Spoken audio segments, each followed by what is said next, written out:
and that hit the fan today. Months of harassment from trainers. He's actually a minister now.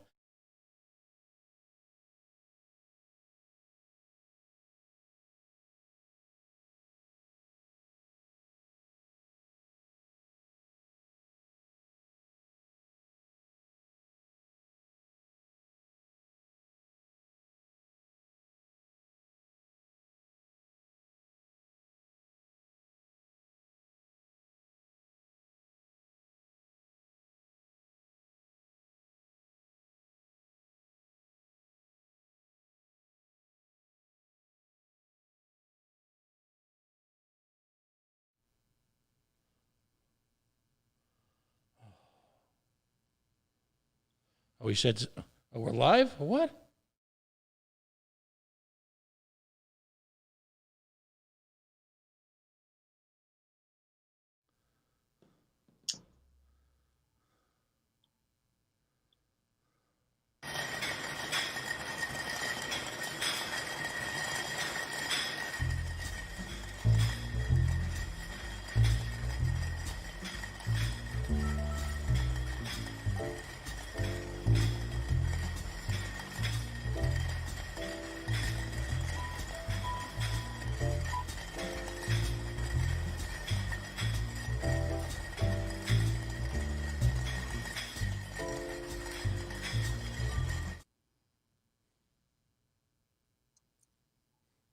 All right, good evening. Welcome, everyone. It is Tuesday, 7:43 p.m., and you are watching Pump Up the Volume, where we are amplifying the voices of communities, bringing up contentious issues that challenge the status quo, and really just trying to speak truth to power in a time where there's so much disinformation and misinformation out there.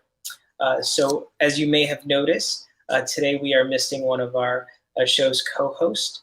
So let me describe who I am. I guess I always assume that you are, a return customer per se. But my name is Luis Daniel Munoz. I'm a medical doctor, community advocate, past gubernatorial candidate in the state of Rhode Island, and also actively a tech entrepreneur.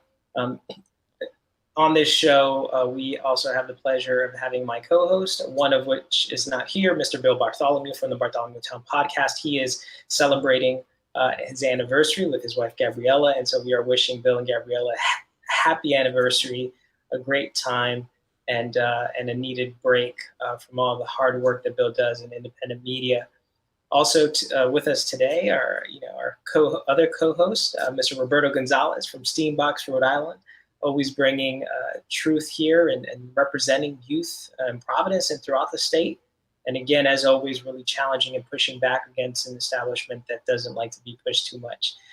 Also joining us is a rebel in of himself, known throughout the state of Rhode Island, throughout the galaxy as Mr. Pat Ford, the founder of the Coalition Radio Network, the individual that is graciously giving us this medium to communicate with you and to share ideas and to challenge ideas. So welcome, gentlemen. Today, we do not have a special guest as we've had on previous weeks. We have brought candidates that are running for local office. We've brought community activists. We've always tried to really center around getting information to our viewers, or it might be new information. Usually we start with a very brief update on the news that Bill may have covered over the past week in all of his work in the media. We also know that Pat Ford also focuses on, is a medium, right, for independent media and someone who's been in that space for some time. So what I'm going to do today, what we're going to do today is I'm going to give a kind of brief summary of what new information I'm able to contribute to this conversation. We'll then go down the line and have Pat share some thoughts and some new information that you might want to hear. And then Roberto. And then we're really going to kind of bite into something, and we'll figure out what that something is. There's just so much to talk about these days with the national issues that are coming up and leadership and the campaigns, but also with this continued pandemic that that we're confronted with. And so over the past week, what I'd like to add is, I've had some, as you may all know at this point, I am actively involved in contact tracing in one part of my professional life, supporting another state that has actually requested that, given a vehicle to support them. And in doing so, it's helped me better understand where Rhode Island should be. And unfortunately, we're not necessarily there yet. So here in the state of Rhode Island, I serve on the Rhode Island Governor's Equity Council, which I was placed, and Mr. Roberto Gonzalo was placed through the I would say, demands of community activists and organizations. And being on that council gives us an opportunity to gather more information from different what they call work streams, whether it's testing, contact tracing, or data. And all of those different work streams are very important, right? Because if you connect those dots, it's a matter of identifying who you are, getting you to get tested, coordinating all that you represent in terms of your demographics, health, and status, and then ensuring that they can properly track that over time to mitigate the spread of COVID-19. So everything is really connected in this pandemic. And what I've been trying to do is kind of do my own investigation here in the state of Rhode Island as to, how far are we along? Are the dots being connected? And the unfortunate truth is they're not connected yet. Only now are they considering how they can connect these different work streams to appropriately collaborate to ensure that they're serving you, the people of Rhode Island. An important kind of example, or one example that I'd like to lift up for organizations throughout the state of Rhode Island that really are, focusing on those grassroots efforts, is here we are, years of, requesting that the demographic information properly, that these applications are requesting appropriately reflect the communities of color here in Providence and throughout the state. And an entire system is built up for contact tracing through a platform called Salesforce. And despite all of those efforts, right, to have fair representation, even in data collection, here we are, and Southeast Asians are still not represented. And that's just one example that may seem minor, but it's not. Because when we're tracking the spread of COVID-19, understanding what communities it's disproportionately impacting is very important. And so when you leave that information out, you're leaving thousands of people out, right? And so this, unfortunately, is a pattern here in the state of Rhode Island. And if it persists through what could potentially be a second major wave of this pandemic, then I think the consequences are going to be dire, especially for communities of color, which do embody Southeast Asians as well. So that's some new information I'd like to add. That's what I've been able to gather in my investigations, and I'm going to continue to push forward for truth and to continue to offer to help this administration really create more equitable solutions in how we serve the people of Rhode Island. But until that time comes, if the opportunity to create equitable solutions isn't presented, then we will continue to yell, stand up, fight, and push back, because that's what we have to do for change sometimes. So with that, I'd like to hand it off to one of my co-hosts. We'll start with Pat. Pat, what have you kind of heard from the ground over the past week, and what would you like to share with the listeners? Well, what I'd like to talk about, and by the way, thank you very much for the opportunity here to be a part of your show. In a sense, I may quote unquote run this little network, but this is really your time to create a meeting spot, a central spot, if you will, for a variety of communities to come together to affect real change, not just to talk about it, but to affect it. And so I am always honored that you continue to include me in the conversation. Very troubling series of events has come to the light. The American Civil Liberties Union of Rhode Island has instituted a lawsuit on behalf of a black recruit who was effectively drummed out of the police academy. Michael Clark was a young musician, qualified for the police academy. He was a graduate locally of LaSalle, and he was also a graduate of Johnson & Wales University with a degree in criminal justice, from what I can tell. And so as a result, he's eminently qualified. He's a Providence product of, if you will, of the streets of Providence. By all accounts, just the type of young man or woman, if where the case is, that we would want included in Providence public life.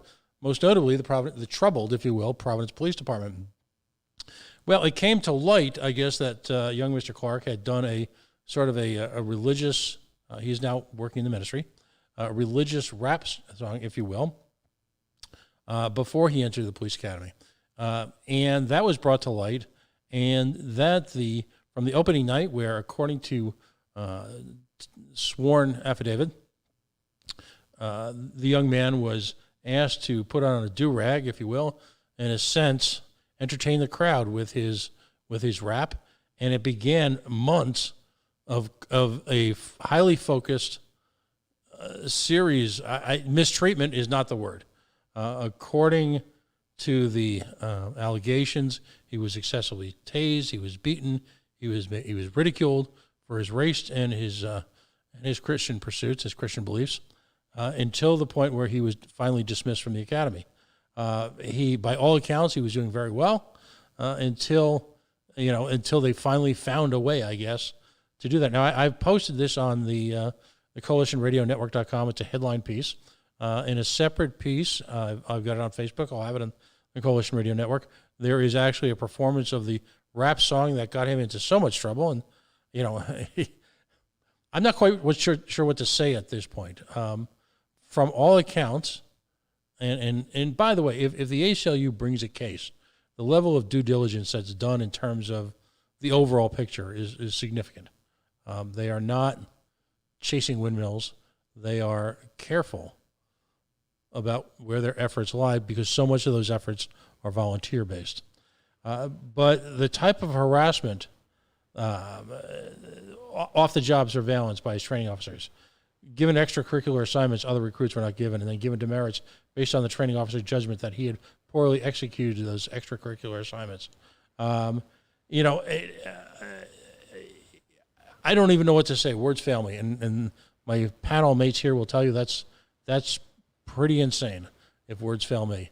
But folks talk about institutional racism, and at the same breath, they'll talk about, well, that one bad apple. And then at the same breath, usually right after, they'll say, well, if you've done nothing wrong, you have nothing to worry about. Well, the case of Mr. Clark destroys all of that. Absolutely destroys it. A young man who, by all accounts, was doing well in the academy, despite the fact he was terrorized by the academy's administration. At a moment like this in this city's history, with the challenges we face as a community because of COVID, and because of the explosiveness, if you will, of racial relations in the city, I'm not sure how we as a community, as a culture, can be subject to the current administration, I mean that globally, to the current law enforcement community any longer. This is that proverbial straw. I invite you all to read about it, and I invite you to follow it, because this young man needs our support. Thank you. Yeah, thank you so much for sharing that, Pat. I think it is interesting, isn't it, that so many efforts for those that have played the moderate field have focused on saying, well, just create more opportunities for individuals that look like the community, individuals that come from the community to serve. And yet you hear stories like this where these types of behaviors are really just deterrents that, inhibit and to some extent individuals from the community from even applying to those opportunities. And that's that's a separate discussion altogether from, abolish the police and some of the other things that we've discussed in the past. But it still is very important, right? Especially for those viewers that are saying, well, I'm a moderate and I think that reform is important. Well, behavior like that just works against any type of, moderate reform. So, Roberto, before we go on a, kind of tangent, or I would say kind of follow that story, I do want to give you an opportunity to also talk about things that you've heard over the past week and learned and would like to share with the listeners. I just found it funny that Pat was like, this is the straw that, breaks the camel's back. And I think that all the time. And then the goalpost just gets moved back, right? And then this is the straw that breaks the camel's back. It's sad. And it's almost like that family member that we all have that we want to support, but we know they haven't hit rock bottom yet. And I think about that on a local and a national level as we're walking, as we're, walking towards this election. I'm wondering if we have hit rock bottom yet, because the Democratic Party, I think, had a chance to to really move forward with some progressive items that can save the world. I mean, I'm getting old, and I've never felt like I was close to an apocalypse like I am right now, right? Like there's this is the hottest summer. It's disgusting and hot out. We've got California on fire. We're in the middle of a pandemic, and yet, our politicians are set to the same old standards as 20 years ago, and I don't get it. I don't get it. It seems like a lot of the platforms are the same too. And so I guess I feel like I skipped right over the local level, and I'm addressing specifically like that national level, because I don't want to leave out the things that are different from 20 years ago. I think it is exciting, and I think it does rejuvenate some people to feel represented, because representation is important. So not only do we have a woman on the ticket for vice president for the third time ever, but also a woman of color. And again, representation is important, and I want to be as energized and excited as the community is. But I also know that we have to keep in mind the history that this person has, the record that this person has. And this person has been an enemy to people of color in the criminal system, an enemy to truant youth. This person has been an enemy to LGBTQ kids. And I'm really, I want to give the benefit of the doubt. I want to hope that this candidate has evolved. But this is the pick for VP. And the reason that it's so important, not just because she's a woman, not just because she's a woman of color, but because I am as far from being jazzed about the presidential nominee as I could possibly be. When he's saying things like, if you don't vote for me, you ain't black. In other words, POCs, I own your vote. He owns our vote. So I'm struggling because we are in the midst of an apocalypse. and I hate, and I know that Pat can give some pushback on this, but I hate that realistically it's Crips versus Bloods, red versus blue, binary choice that we have every election season. And this election season is no different. Again, Pat, I know can speak, and I know both of you actually can speak to third-party choices, but realistically, I think it comes down to the Bloods and the Crips again, and these two stupid-ass gangs who are fighting for their turf war.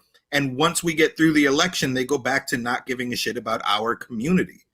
And this is where I'm struggling because, again, I don't feel like we hit rock bottom. I don't feel like we're going to have meaningful change and reform when it comes to finance for politicians. And I think those things are what we need to immediately make some turnarounds. So I'm hoping that our listeners can help me out. I'm hoping that you guys can mentor me here, because I don't want to put my name for one of these candidates who I actively dislike. And I want to also point out that I don't think it's fair. I don't think it's okay to do the race baiting stuff on Kamala Harris, right? The xenophobic stuff that we've been throwing at her, the misogynistic stuff that we've been throwing at her. I think that stuff is disgusting. I think there are plenty of valid reasons to go at her and have a problem with her that do not include her being a woman, that do not include her being Black Indian. But so let's put those things aside. Let's focus on the issues. And how do we fulfill our responsibility to vote and to put our name on people that we don't believe in? That's my struggle, and that's what I have to ask you guys. Well, this is sort of in my sweet spot, so you're right. Let me just take this at the most superficial level. Joe Biden will win the Republican presidential election. There is absolutely no doubt of that. There is even less doubt than there is no doubt about that. So, as we all know, hopefully, and I'm speaking to the greater audience, in our American system of our, if you will, of our electoral college, the winner of the vote total in the state of Rhode Island will get the electoral votes for Rhode Island. 4. I know that because I'm running for the Electoral College, technically. So your vote, right or wrong, and people feel very strongly on this issue, but right now, as it affects the vote of 2020, your vote has no sway. I will not say no importance, but your vote carries nowhere beyond the borders of Rhode Island. It stops at the border of Rhode Island. So I would say to people this: you've got an opportunity to vote your conscience. And I hate even having to say that, because by definition, I hear every day, full disclosure, I'm the chairman of a third party, Libertarian Party of Rhode Island. I hear every day that people will only vote for someone who's got a chance. So the snarky side of me will throw out, well, so you're letting other people's behaviors and actions dictate yours. What do you mean by that? Well, if a whole bunch of other people are putting up this facade that only voting for a Republican Democrat, or as the great Jerry Seinfeld would say, voting for laundry matters, then they're dictating your actions. And you don't have to do that right now. We're not a swing state. We're not a battleground state. I understand better than most, as the chair of a third party, ironically, the dedication folks have to making sure that Donald Trump doesn't serve an additional day as the President of the United States. I get that. Boy, do I get that, for 1,000 reasons. But you have an opportunity in Rhode Island. Now, there's, in addition to the Libertarian Party, there's the Green Party and a handful of other smaller parties. There's real benefits, if you will, for supporting those parties, if in fact they match your belief system. If we get more than 5% of the vote in the state of Rhode Island, the Libertarian Party becomes a quote-unquote recognized political party. Now, we don't want the state's money. What we do want is access to the type of voting records that other parties get. The state of Rhode Island spends, and I've been trying to get an exact number, somewhere easily between $500,000 and $1 million or more per year on the private elections, if you will, for 2 private organizations, the Republican and Democratic Party. I don't want their money to run our primary elections. In fact, I think that the money should be taken away from private political parties to run their primary operations. We spend a fortune on them. And they're private organizations. Let me beat that to death. So you do have an opportunity, the Green Party, a handful of other parties, to vote your belief system. Rhode Island is one of the 2 or 3 hardest states in the nation in order to become a quote-unquote recognized political party. And the benefits of that are as simple as this. The Republican Party can go out and find and communicate directly through the help of the Secretary of State's office those people who claim to be Republican. And the Democrats get to do the same thing. We don't know who our voters are. 3.5% of the Rhode Island electorate in 2016 voted for the Libertarian candidate, which, by the way, in most states would have given them that ballot access that we so crave. And then I could have gone and looked at those 15 or 16,000 people, and I could have potentially reached out to those who registered as Libertarian and say, hey, will you vote for us again? Or what are your thoughts about these issues or that issues? So you have an incredible opportunity here in Rhode Island to vote in change. This is not the forum for me to dictate the type of change that I believe we would bring, but I'll leave it at this. If it wasn't for the Libertarian Party of Rhode Island, there would be one big-ass stadium being built in downtown Pawtucket in the midst of the COVID crisis, for whom there might never be a game played, for which the city of Pawtucket, if the Democrats and the Republicans had their way, would literally be on the hook for. That's just a symbol of the change we want to make. So I would argue that there's plenty of opportunity here. But that's just one man's thought. What do you guys think? Can I add before I kick it back over to Dr. Munoz? There's a lot of this, and it's really disturbing to me. I would love to make a request to our listeners to not vote shame people. I think people are very rightfully apprehensive about what to do with their vote. And I think people have very good reasons to not vote for who you want to win the presidency, right? So whether or not they're doing what you want them to do with their vote, I think that we should consider the righteousness of their troubled decision. And I can speak to that firsthand. Where are you on all of this, Dr. Munoz? Yeah, I mean, so I always think about sometimes I reflect back on my campaign as an independent, and I remember there was this one individual that identified as progressive, not a corporate style progressive, but kind of the grassroots progressives that really try to balance individual rights with also, no overreach, right, by the government, and still green on the energy front. So like, interesting person, spent a lot of time talking with me, always was, backing and supporting the campaign, telling people about it. And when it came down to it, was kind enough to actually be honest with me and say that he was voting for Gina Raimunda because he wanted to vote against Alan Fung. So despite all the efforts and time, right, that this individual had dedicated to kind of, I would say, learning about my platform and choosing on a daily basis, right, or on a monthly basis to follow up with me, still was driven. And, it's like the impulse buy, right? When it came to making the purchase, they went for the candidate that they thought would beat the candidate that they didn't like. And that was really revealing to me on one hand.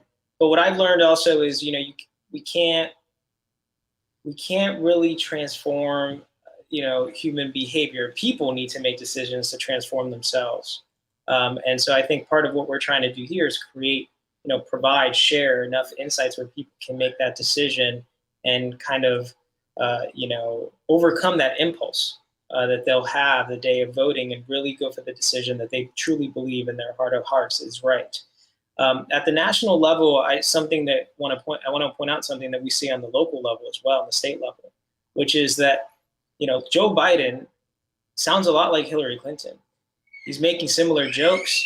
He's referencing kind of cultural products and kind of pop culture things to try to connect with a younger audience, and he's flopping, right? I mean, it's just not funny at all.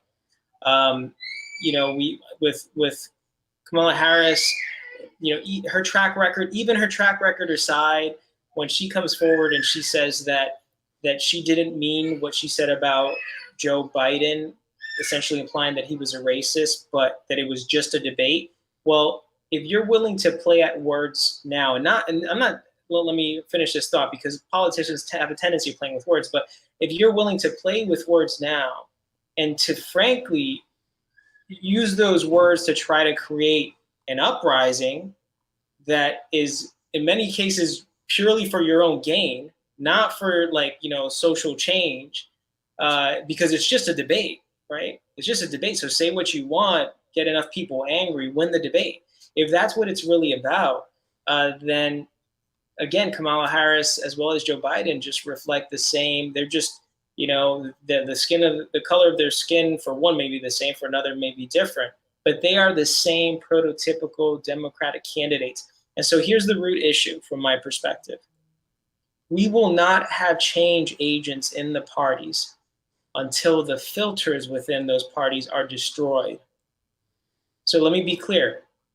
I do believe that third-party candidates, I do believe that independent candidates should be given a platform to share their ideas. I do believe that it is time for an independent or third-party candidate. I do also think that third parties are just as susceptible to corruption as the Democratic and Republican Party, but they're earlier in their life cycle. And so for right now, I'm comfortable, from my perspective, bundling independent candidates and third-party candidates, because for the most part, they are fighting the same battle today. But when you look at the Democratic and Republican Party, until we destroy the filters that are essentially filtering out all of the independent thinkers and putting up all the prototypical Pinocchios, right? Until we do that, we're going to continue to have politicians that lie, politicians that perpetuate the same systems of oppression that we're suffering under today. And there is a way to destroy the filters. Those filters are destroyed at the local level, I believe, right? They're destroyed at the committee levels. It's about going after the individuals that are propping up, the operatives that are propping up the candidates. Those are the individuals that you should really be, stripping power from. Now, how you do that, it just depends on where their power resides, right? It's just like any comic book superhero villain battle here. But there is a way to do it. The important thing is know who the enemy is here, right? And know who is fighting against the people, the will of the people. because that's what we're talking about here with your vote, right? And the power of your vote. And so when you look at the two presidential candidates where I'm at right now, one, you know what you're getting and you know it's not good. The other one, you don't know what you're getting and you wonder if it's good. And people could say that that's enough for them to make a decision, but I'm not going to sit here and say that ethically or even morally that the decision's clear, because it's not. Because which decision of the two is actually going to lead to positive change, to reduce rates of poverty, to affordable housing, right? Which decision is going to lead to those things? Okay, right now, I don't see which one is. So that's where I'm at. I guess from my perspective, stepping away from my third party pulpit here, to Roberto's comments, all four of the individuals involved, and it's astonishing that a nation of 330 million people, and we get these four. But these four are so thoroughly failed on a basic human level. I've been petitioning for weeks for a variety of candidates around New England, and the terror in the eyes of both sides that the other side would win. Doesn't matter who I'm talking to, but which is obviously a reflection of what they think is their superior moral position, is astonishing. I'm saying that a lot tonight because there are very, very few words to really explain how we came to this moment in time. But to the Democratic vice presidential candidate, to pick someone like that, who is literally the epitome of the failed war on drugs, yet who would claim membership of the community that she so terrorized, and I'll use the word terrorized, for almost a generation as a stepping stone to her own political power, is incomprehensible to me. Now, 4 years ago, you heard me saying that this notion that Donald Trump is a bit of a loose cannon and he's a bit of a tyrant, but that Mike Pence, that Pence guy, he's a real gentleman. Well, he's not. He's a homophobic piece of garbage, is what he is. He's not a gentleman. He can afford, and he's got better taste in suits. That's about the only difference between the two, and would render the same type of authoritarianism that Donald Trump preaches to in his own interesting manner in a heartbeat. And quite frankly, someone like Pence scares the crap out of me because he's that kind of quiet gentleman who will slowly and inexorably take away what's left of our civil rights in this nation. But he'll do it in the nicest way possible. And isn't his family just good homespun American types? Well, no, they're all garbage. And that's why I say, folks, lots of choices out there. We'd love it if it was wine, but there's lots of choices out there. You can make a statement in this election. And God knows we need one at this point. Because again, out of 330 million people, Roberto, Luis, how the hell did we end up with these four? We couldn't do any better than this? So here's a question to throw out there into the ether. What does a peaceful rebellion look like today? What does a peaceful rebellion look like today when we look at what it's going to take to actually completely and radically change the two-party system? How does that look? Now, Pat, to preface this, I understand that there is a long game here. I understand that we've had these discussions where you're focusing on that long game. If it takes 20 years, right? You build it brick by brick. I get that. But frankly, I'm not talking about intergenerational change here. I'm talking about within our generation, within this time, what does a peaceful rebellion look like? And can it even be peaceful? Roberto, how about we start with you? I think it is and can be peaceful. I think people can rightfully give me pushback here when I point to some of the things that have been rising from the ashes, the conversations around defunding the police, or abolishing the police. And we've had right here on this show, taking down that Columbus statue that was in a very black and brown neighborhood in Providence, right? Our terrorist, right? The terrorist to our people, Dr. Munoz. We had a statue, we had a shrine of him in Providence. I think that is happening right now. And it's happening peacefully. Again, I think people would argue that it's not. People would say it's happening because of riots and other things. We talked about a local candidate here who refers to protesters of Black Lives Matter as rioters, but not to other protesters. So, but they're not rioters. And it, for the most part, has not been violent other than a couple of instances. And a lot of times those instances have even been infiltrated. So my point to you is that what we're seeing right now is not as a result of violence, it's a result of people being fed up and saying, no, this is what we want. This is what we need right now. And when it's organized well enough, we can go after specifics like defunding the police, and we can get into a politician's ear and say, well, what if we did this instead? And we can lay out a plan. And those things are happening. Those things are happening across the country. The problem, Dr. Munoz, is those things are not happening enough, certainly not quick enough. And I fear, and please do not take this the wrong way. I hope none of our listeners say, oh, well, Roberto's right, we should go vote for Trump. No.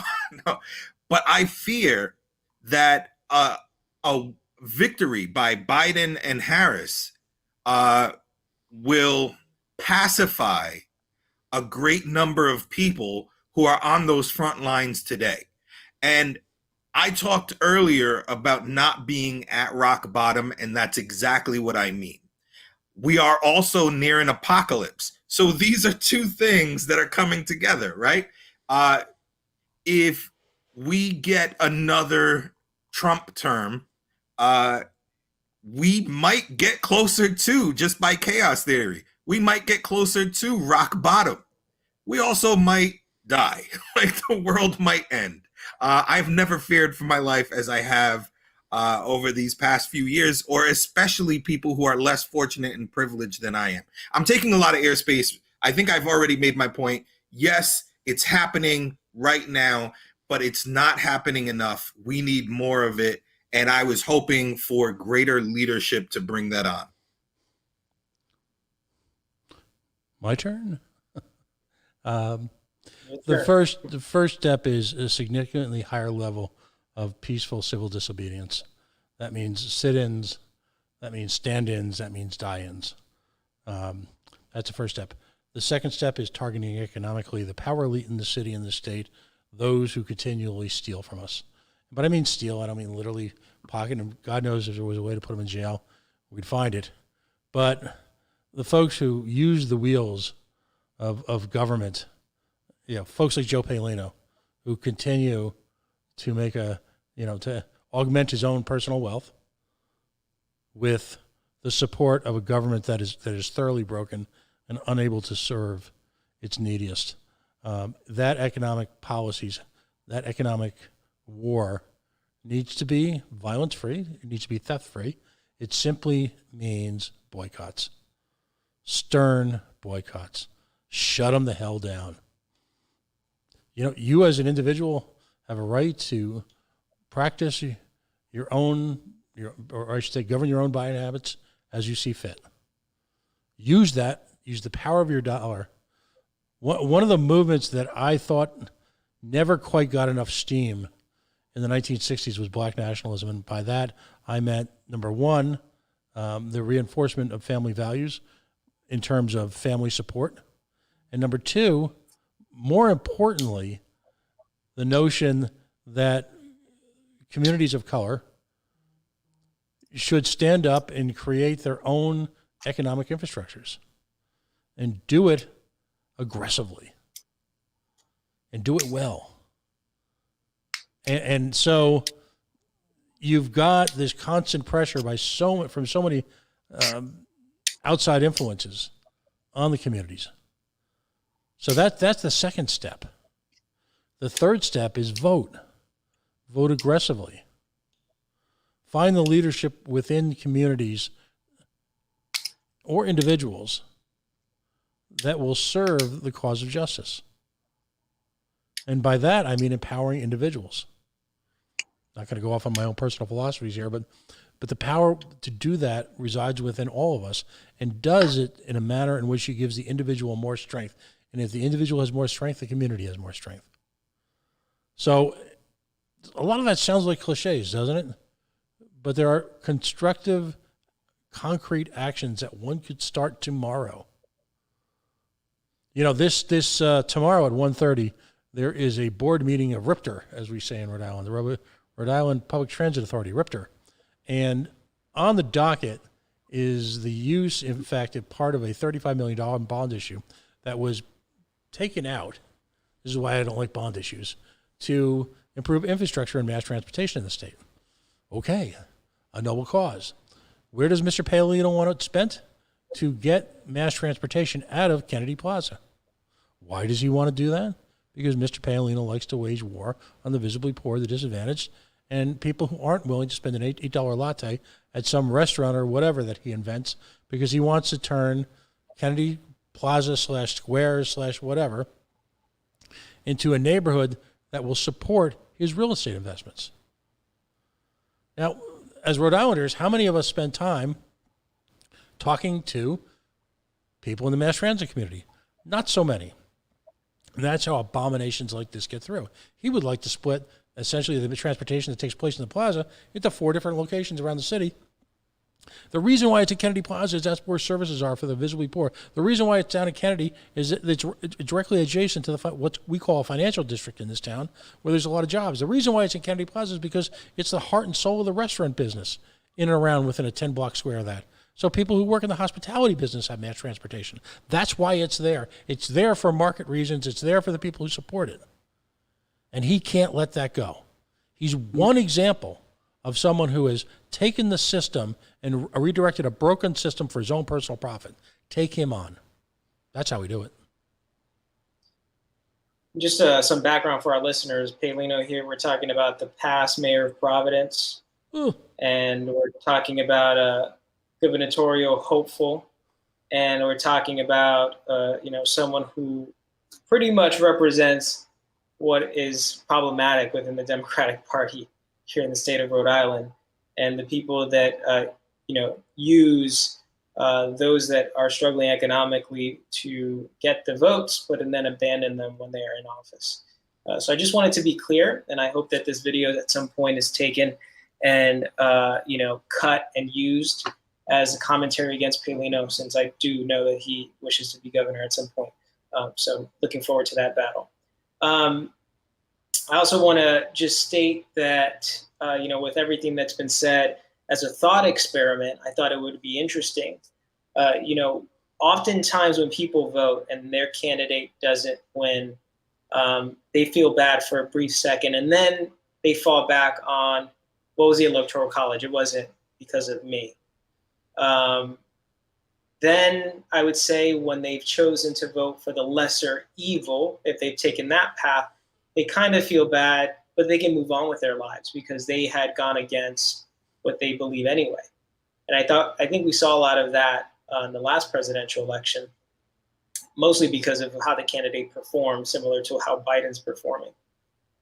So my thought is, for there to be what might be a peaceful rebellion against the party system, I think people need to either truly feel the loss or truly feel the win. And, I'm interested in some of the kind of crazy talk out there in the world that's going on, that Kanye is going to run as an independent.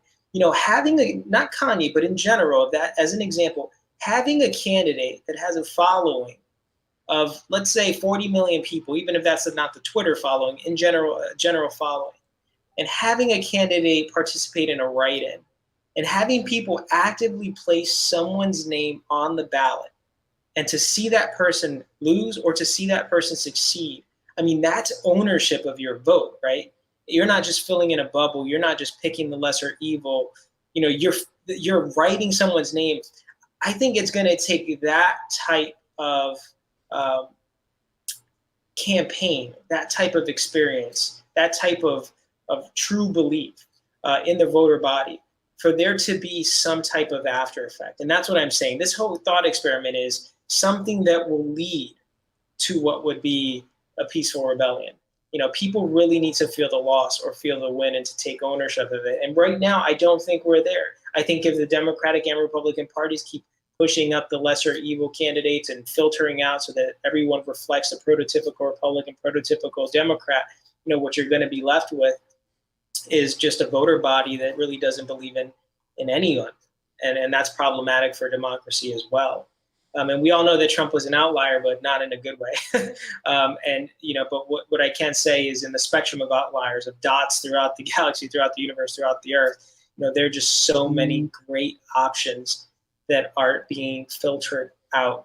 And my hope is that one of those great options has a medium where they can initiate what would be one of the most radical writing campaigns. I'd love to see that in my lifetime. So with that said, guys, I think not having Bill on and also having tackled, a suite of many different issues, I kind of want us to end today without necessarily some outrage. Maybe that's something we can bring back next week, but instead, to end with more of a positive thought here. And the thought is that, if three guys around a Vimeo call, right, can understand the issues and can be conflicted with the options, then, hopefully greater than 60% of Americans are feeling the same way. And maybe, just maybe, this medium and others like it, by sharing these ideas and thoughts and thought experiments, might lead to modification of someone's behavior, right? Not in a bad way, not necessarily that they would choose a lesser evil or have an impulse buy, but that they would adhere, right, to their inner beliefs, to their values. And hopefully those values, as with everything else, are seeded by the American spirit, and hopefully America will prevail. All right, guys. So thanks so much. Can I jump in very quickly? I promised someone we would promote an event. All right. And they reached out to me right at the beginning of the show. Equality, Justice, Dignity, Voices Against Injustice. Justice for Dominique, Justice for Joseph, and Justice for Alex. That's going to be held Sunday, August 23rd, next week, from noon to 2 p.m. at 121 Roosevelt Avenue. And that's right across the street from the Pawtucket Police Department, from noon to 2 p.m. I would encourage people from a variety of backgrounds, some of whom may never have had interaction with the police, some of whom may not even be from Pawtucket, but just a display of community solidarity with folks who make compelling cases for individual members of their family who have been killed. And their voices need to be heard, and they need to be debated publicly. And that needs to rise to the top. So I just throw that out there. There'll be a note on the coalitionradionetwork.com. And sorry to jump in there at the last minute like that, but they just reached out to me and asked me to make sure that folks were aware of that. No worries. I'm glad you did. And Roberto, I think we hadn't done this before, but it makes so much sense. Roberto, are there any youth activities coming up? Anything that the public might be aware of? Yes. Yeah. Yes. I was going to flip your outrage into positivity today, because our students during the pandemic did not have a chance to do our annual hackathon that a group of adults have been working on for these youth. And the students themselves met and said, here's what we need. We want to do a digital hackathon. And they've been doing it all through August. I wish that I was promoting this event so that our listeners can get their children involved, but our students filled it up immediately. Like, this thing was sold out from the beginning. I say sold metaphorically. There's no pay. In fact, the opposite, and this is where it's a beautiful story. I've been talking to the community about the work that the students are doing, and Hasbro made sure that every student got board games and toys. Our local organization, our local toy company, Bananagrams, made sure that every single student got some toys. Dassault System gave headphones and virtual reality headsets to everybody. Winner Circle VR taught our students how to make virtual reality. It has been, and Verizon is now jumping in a really big way too. This has been a beautiful, beautiful intersection between the student work that Steambox is doing and the community and all those I've already mentioned. And for anybody who I forgot who's contributed, I'm sorry, and I'll make sure I make it up to you. But if anybody wants to find out more, at SteamboxRI, thank you, Dr. Munoz, for asking. Yeah, awesome. Well, thank you for sharing, Roberto. So please reach out to Roberto. As you all know, when it comes to youth advocacy, and some of the latest and hottest youth activities, Roberto is right there. So reach out. And thanks again for joining us. So next week we will be back, and there will be likely 4, possibly 5. We have a special guest on for you here on Pump Up the Volume, where we amplify the voices of communities, bring up contentious issues that challenge the establishment, and help you really to think outside the box in ways that we can make our communities and our country a better place. All right, thank you all. Have a good evening. Thanks, guys.